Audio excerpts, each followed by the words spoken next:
So, Ravens-Steelers on for tonight. I made the comment last night, only half jokingly, in a post at PFT that nothing short of a full-blown zombie apocalypse is going to keep this game from going forward. That's just what it is. Yeah. Like yesterday when it was time for the Ravens crop report, multiple reporters claimed that there were no new positives for the Ravens, which means someone somewhere connected to the broader NFL machinery was telling reporters no new positives for the Ravens. Lo and behold, one new player positive and one new staff positive for the Ravens.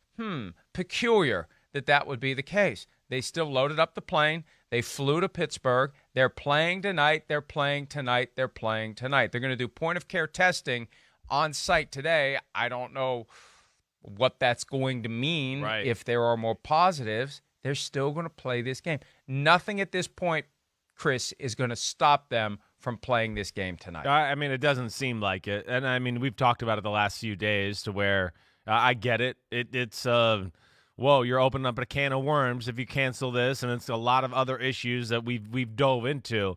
Where I just go, Mike, there is I mean, we've seen teams do this already, right? I mean, we saw New England, who there was the Stephon Gilmore, still got on a plane even though they knew he might have been in close contact with people there, blah, blah, blah. And then it kind of went through the team. I mean, it's just tremendously risky. That's all I can really say. But hopefully between, you know, that bracelet or the I forget what the hell's the name of that thing to say the contact tracing device. Exactly right.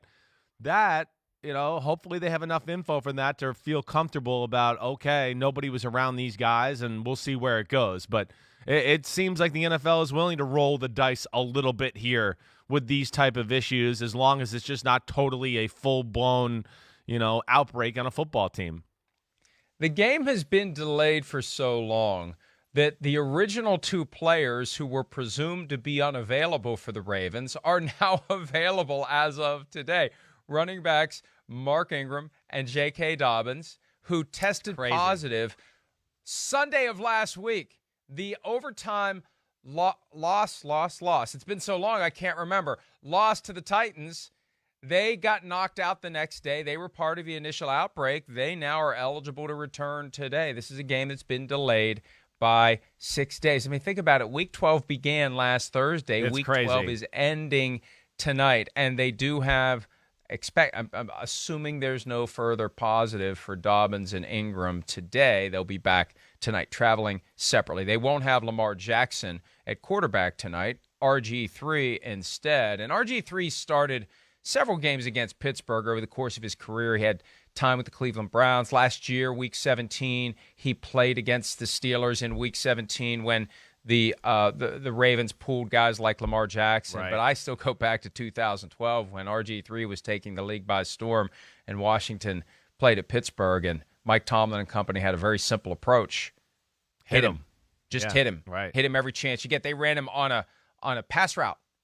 Trick play at one point, and he got clobbered down the field. And Ryan Clark was very open about it. I don't know whether it was at the time or after he was in that mode where he was playing and working for ESPN, but at some point he came out and said, look, that's what we did to him, and it worked. So get ready for more of that tonight. The Steelers not bashful about getting physical with quarterbacks who choose to run, and it's likely we'll see RG3 run the ball. And one of the problems with him over the years, Chris, has been his inability and or unwillingness to avoid contact. He welcomes it. Remember his first game for the Browns? What did he do? Yeah. Dropped the shoulder into an Eagles defensive back, and he was out for most of the season. Yeah, had a chance to kind of revive his career and get back on track, and decided to lower his shoulder there. You're right. That was big. I mean, you're right. He's different than Lamar Jackson. Lamar Jackson he's special as far as a quarterback or runner. I've really never seen a guy like that quick, that good of a runner who can run through traffic and still has just a great feel of,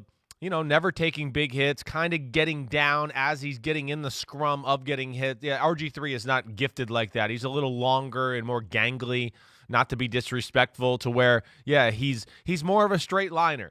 And if he's got somewhere to go and it's a straight line, watch out. But he's not going to be, you know, juking people out and making them look silly and breaking ankles and doing all that. Either way, though, the threat of the run will still be there with RG3. And I think that's the thing that Baltimore needs. Not that they need him to rip off a 100-yard game rushing, but if they can just have a threat. So, all right, at the end of the night, we look up and we might see 6 rushes for 48 yards, something like that, then he's done his job. And the fact that this has been delayed so long, and now they got these running backs back, Ingram, Dobbins, to go along with Gus Edwards, man, that's a great gift for this football team. You know, I don't know about you, Mike. I mean, I know it's going to be a weird week, tough week, all of that. I'm still not counting Baltimore out in this one. I just think it's desperation. I think they'll be pissed.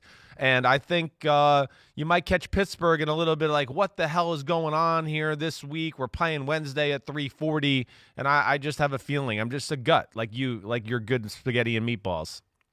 Interesting contrast because Shereen Williams on PFTPM gives the Ravens absolutely no chance. That this is the equivalent of the Broncos having no quarterbacks on Sunday against the Saints. No chance to win, even though the Ravens have RG3. She thinks, and I tend to agree, the Steelers are going to be salty. The Steelers are going to be pissed. Sorry, London. The Steelers are going to let out a full week of frustration on the Ravens. And remember last Wednesday when the game was first bumped from Thanksgiving, there was the rash of complaints on social media from Steelers players. Yeah. That all ended quickly. Mike Tomlin, I think, took their phones, and Mike Tomlin made it clear to them, we will not complain.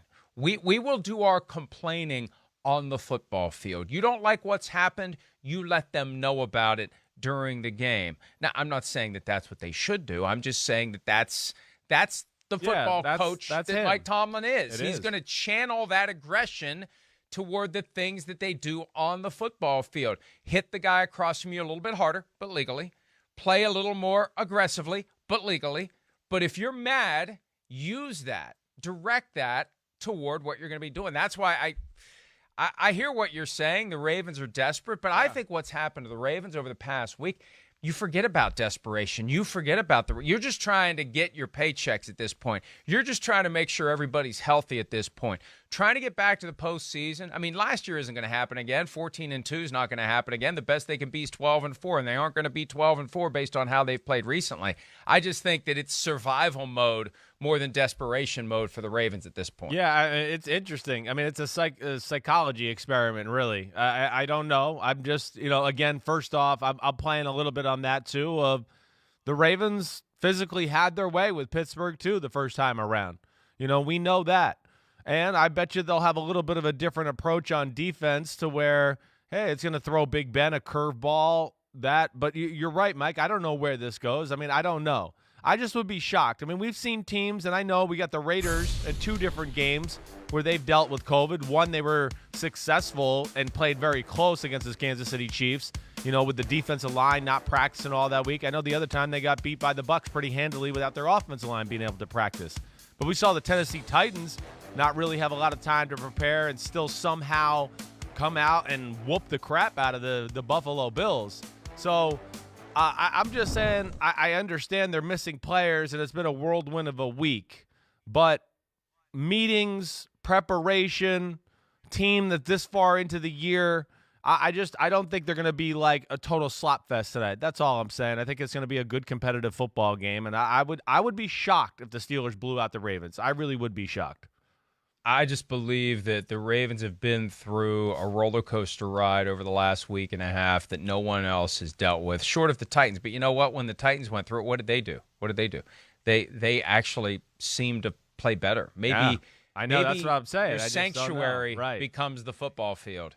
And now the difference is, and Ryan Tannehill and I talked about this the other day, and it brought back memories of the vibe that was out there early in the season when the Titans had their issues. Yeah. They galvanized around the idea that everyone treated them like villains, that everyone was down on them, was blaming them, was accusing them. And other than the Steelers being salty, it's not like there's been this avalanche of criticism of the Ravens. There's been a greater understanding. Stuff happens, right? Even though it traces to a strength coach who reportedly, allegedly, whatever, hid his symptoms and wasn't wearing a mask, and you're the pinch point for a lot of exposures when you're the strength coach because guys are going into the weight room and you're there. And so even with that, there hasn't been a lot of finger wagging at the Ravens, because I think we've learned over the course of the year that this stuff is just going to happen. So it's going to be interesting to see how the last week and a half affects or doesn't affect the Ravens tonight on the football field, and what they say about it after the fact. Yeah. As they're inevitably asked what impact, if any, the ongoing delays and the ongoing outbreaks had on the Ravens' performance. Hi, I'm Mike Tirico, and thanks for watching. Make sure to hit subscribe for the latest news and highlights from NBC Sports.